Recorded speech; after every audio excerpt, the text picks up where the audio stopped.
Things were starting to escalate. They were lined up in front of her, with stern expressions on their faces.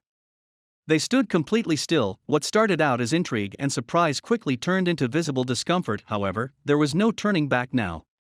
Margaret Willis, a 52-year-old woman, was fully aware of the pros and cons of being married to a man in the military. She was not like any ordinary wife. She was the wife of a respectable officer, which was a pretty big deal.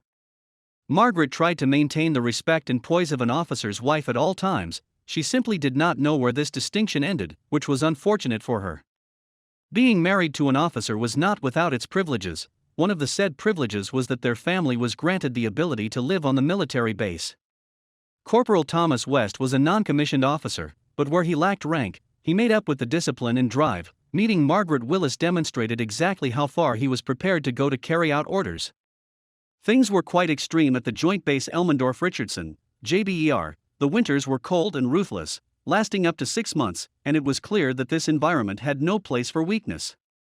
Being assigned to gate duty in sub-zero conditions entailed additional responsibilities. When Corporal West first met Margaret Willis on this deployment, he faced fresh challenges.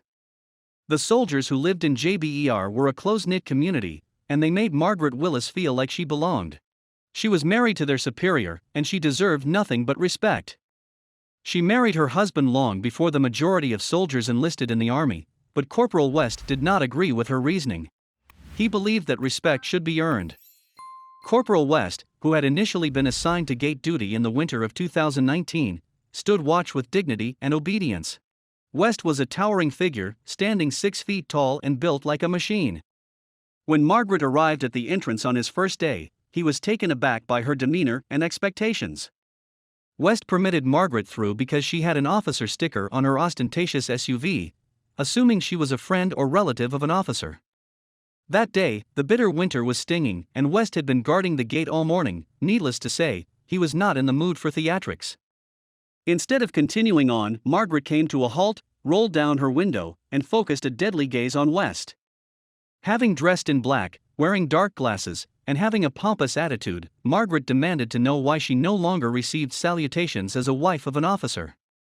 The officer badge, according to West, signified one's rank, not their vehicle. He couldn't salute because there was no officer present. Margaret was furious now, and she marched straight to the administration building with one goal in mind.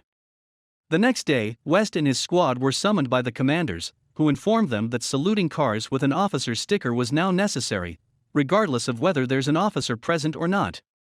West, enraged by the injustice, determined to avenge Margaret. He didn't worry about the dangers because this was now an issue of pride. West had an unauthorized meeting with his unit to create a strategy for demonstrating to Margaret why ranks were so important to them. It began with tiny annoyances, guys leaving their stations and wandering around the parking areas, saluting for seemingly inconsequential reasons. When people started noticing, it was time to get his revenge. As Margaret got into her car the following week, she found herself suddenly surrounded by West and his men. The men all wore icy expressions on their faces and refused to move an inch. With his crew-cut, hardened jawline, and intense expression, West looked the most menacing. Margaret's entitlement soon abandoned her, an expression of fear as she jumped out and ran off towards the barracks. Returning with an officer who demanded answers.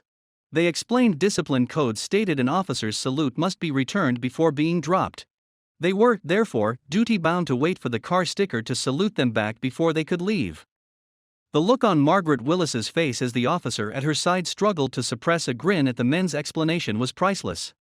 They felt that their interpretation of the rules was logical.